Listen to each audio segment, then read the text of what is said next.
Ito na yata yung isa sa mga proudest moment ko bilang isang nanay ni Jace na may autism. Hi mga Marikoy! Magnininang ako ng binyag ngayon at papunta na kami doon. Anyway, nakalimutan kong magpabango. Buti na lang dala ko itong Jace Marine Cologne na Rich at isa ito sa paborito kong amoy.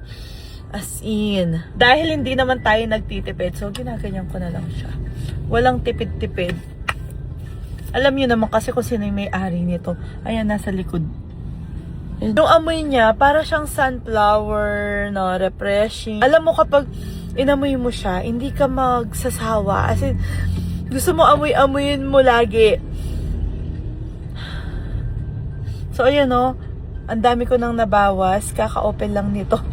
Anyway, nauna nga pala kami nakarating dito sa simbahan, tapos dumating na din yung bibinyagan. Kung pinapanood nyo yung mga Kapampangan vloggers, alam kong kilalang-kilala nyo itong si Marites. Bukod sa akin, madami pang mga mami vloggers ang ginawang ninang ni Marites. Pinagsabay na nga pala yung binyag at birthday ni Baby Sapphire. Tina din yung reunion namin mga Marikoy kasi halos mga ninang at ninong ay mga vloggers. Mapapansin nyo, wala si Daddy Tano at Jace dyan kasi ayaw pumasok ni Jace mga Marikoy, nagmumuryot siya. Feeling ko, napagod din siya kasi simula umaga kasama ko na siya na pumunta sa clinic. Medyo matagal yung binyagan dito mga Marikoy, siguro umabot kami ng 1 oras na okay lang naman kasi para kay Baby Sapphire. After mabinyagan ni Baby Sapphire mga Marikoy, hindi muna kami umalis kasi may picture taking pa. Siyempre nakiunahan na ako sa pagpapapicture para makaalis na dito at dumiretso na kami dito sa venue. Pagdating namin dito, sobrang sumaya yung puso ko dahil napaka good mood ni Jace. May din pala na nagstay sila sa car ni Daddy Tano, nakapagpahinga siya. Kaya ngayon, ayan, napaka-energetic na niya at niyaya niya pa nga ako dito. Gusto niya daw magpalagay ng face paint. Tapos, nakapila nga din pala si Baby Arkia dito, kaya nakipaglaro na itong si Jace. Tutuwa ako sa kanya dyan, mga Marikoy, kasi parang nakikilala niya pa rin si Baby Arkia. Ang beses nga pala siyang pumila dyan at nagkaroon na ng pagkakataon para i-face paint, kaso mga Marikoy na-overwhelm siya. Pero sobrang saludo ako kay Kuya kasi hindi niya inayahan si Jace na hindi ma-face paint. Ipaglaro talaga siya kay Jace at pinakita niya na hindi naman siya masasaktan, kaya ayan napapayag si Jace na umupo na. Dalas, every time na nag-attend kami ng mga birthday, gustong-gustong itry ito ni Jace. So, lagi siya nawawala sa pila kasi kapag siya na mga Marikoy, ayaw niya nang umupo, na-overwhelm siya. Kaya sobrang proud ko sa kanya dito kasi nakaupo siya dito,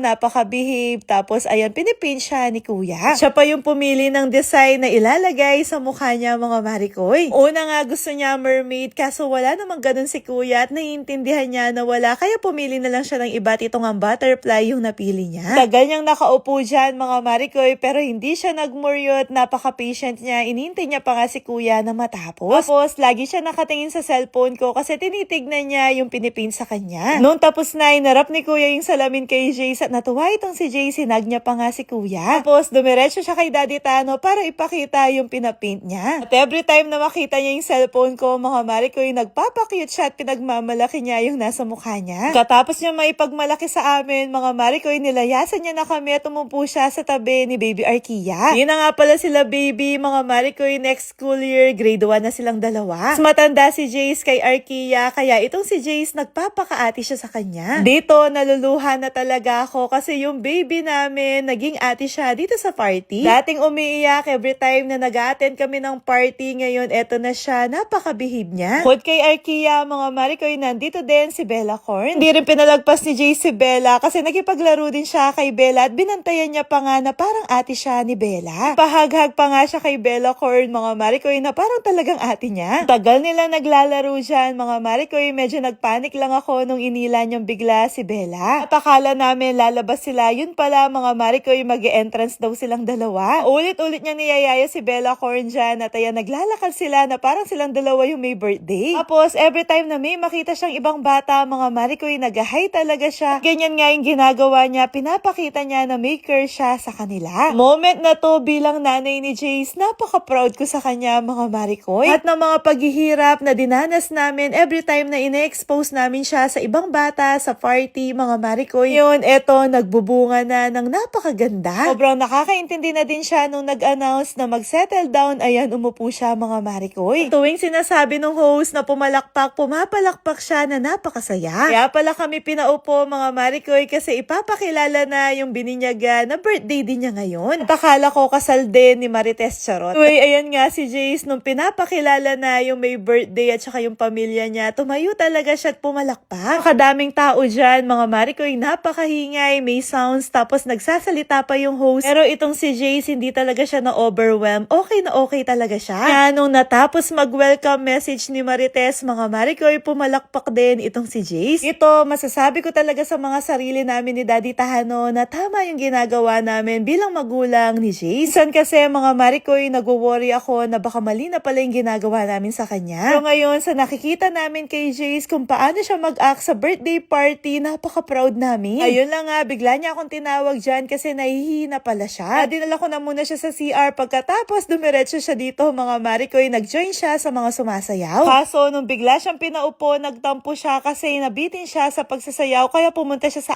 akin. Anyway, itong mga mami vloggers na kasama ko, mga Maricoy, literal na magkakumari na kami ngayon. Kaya nga palang tinawag si Teacher Carla para mag-message sa may birthday. Nung ako na yung tinawag, mga Maricoy, dito na nag-start, nagmuryot si Jace. Ay, Sapphire. Akala mo birthday ni Jace. Ay,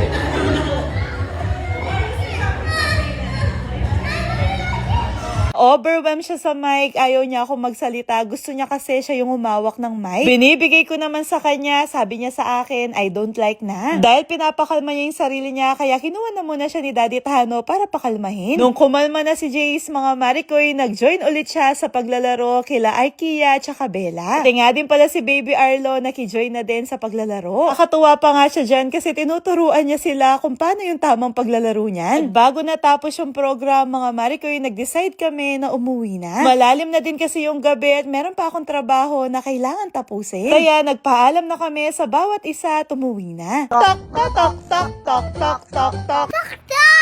Again.